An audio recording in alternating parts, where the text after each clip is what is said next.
நல்ல காரசாரமாக சூப்பரான டேஸ்ட்டில் அப்படியே கல்யாண வீட்டு ஸ்டைலில் கொஞ்சம் கூட டேஸ்ட்டு மாறாமல் சேனைக்கிழங்கு வறுவல் எப்படி செய்யலாம் அப்படின்னு தான் பார்க்க போகிறோம். இந்த மெத்தடில் செய்யும்போது ரொம்ப ரொம்ப சூப்பரான டேஸ்ட் கொடுக்கும் இந்த சேனைக்கிழங்கு வறுவல். இப்போ வாங்க ரொம்பலாம் டைம் வேஸ்ட் பண்ணாமல் அந்த சூப்பரான டேஸ்டான கல்யாண வீட்டு ஸ்டைலில் சேனைக்கிழங்கு வறுவல் எப்படி செய்யலாம் அப்படிங்கிறத பார்க்கலாம். ஃபர்ஸ்ட் ஒரு அகலமான பாத்திரத்தில் ஒரு 2 கப் அளவுக்கு தண்ணி சேர்த்துக்கோங்க. தண்ணி ஓரளவுக்கு காஞ்சு வந்த பிறகு இதில் ஒரு ஸ்பூன் அளவுக்கு உப்பு, ஒரு 1/4 ஸ்பூன் அளவுக்கு மஞ்சத்தூள் போட்டு ஒரு 1/2 கிலோ அளவுக்கு சேனைக்கிழங்கு எடுத்து அது மேல உள்ள தொலி எல்லாம் நல்லா சீவிட்டு உருளைக்கிழங்கு கட் பண்ணுவோம் பார்த்தீங்களா, அந்த மாதிரி சின்ன சின்ன பீஸா கட் பண்ணி எடுத்து வச்சிருக்கேன். அந்த சேனைக்கிழங்கு எல்லாத்தையுமே இது கூட சேர்த்துக்கலாம். இப்போ இந்த தண்ணி கூட இதெல்லாம் சேர்த்து நல்லா மிக்ஸ் பண்ணி விட்டுட்டு ஒரு 5 நிமிஷத்துக்கிட்ட மூடி வச்சிருங்க. இது நல்லா வெந்து வரட்டும். ஒரு 5 நிமிஷம் ஆயிடுச்சு, ஓபன் பண்ணி பார்க்கலாம். பாருங்க சூப்பரா சேனைக்கிழங்கு வெந்து வந்துருச்சு.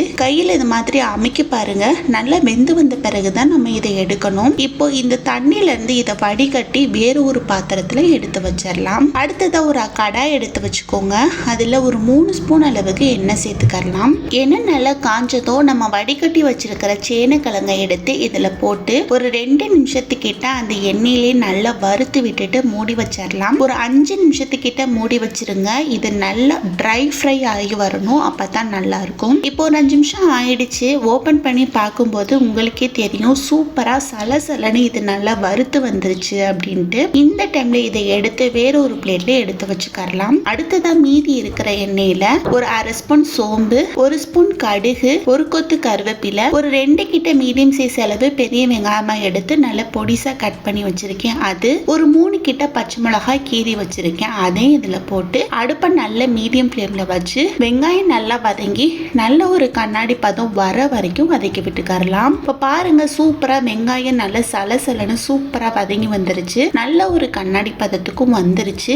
இந்த டைம்ல இதுல ஒரு ஸ்பூன் அளவுக்கு இஞ்சி பூண்டு விழுது, ஒரு சின்ன சைஸ் அளவு தக்காளி பழமா எடுத்து கட் பண்ணி வச்சிருக்கேன். அது இந்த தக்காளி நல்லா வதங்குறதுக்கு தேவையான அளவு உப்பும் போட்டு இது எல்லாத்தையுமே சேர்த்து நல்லா வதக்கி விட்டுக்கறலாம். நம்ம போட்ட தக்காளி ஓரளவுக்கு நல்ல சாஃப்டா இருந்தாலும் தெரியாத மாதிரி வதங்கி வரட்டும். பாருங்க சூப்பரா வதங்கி வந்துருச்சு.